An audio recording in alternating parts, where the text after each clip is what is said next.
ఇప్పుడు మీరు చేసిన అరాచకాలు, మీరు చేసిన దుర్మార్గాలు, వాటినన్నింటినీ ఒకసారి గుర్తు చేసుకుంటే మీరు పార్టీని రద్దు చేయాలా. వైసీపీ పార్టీ అనేది రాజకీయ పార్టీగా ఉండే అర్హత కోల్పోయింది.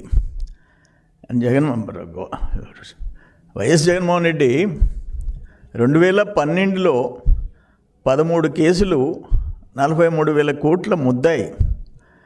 బహుశా ఇప్పుడు 15వ సంవత్సరం, అంటే 15th ఇయర్ రన్నింగ్.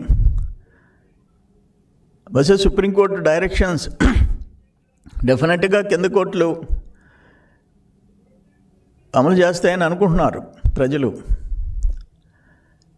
15 సంవత్సరం నడుస్తుంది, అషమాషి కాదు. 13 కేసెస్, 43,000 కోట్లు సిబిఐ విచారణ చేసి కోర్టుకు పెట్టింది. ప్రజలైతే తొందరగా అవి విచారణకి రావాలని చెప్పి కోరుకుంటున్నారు. తర్వాత తీర్పులు, కోర్టులు, న్యాయస్థానాలు ఉన్నాయి.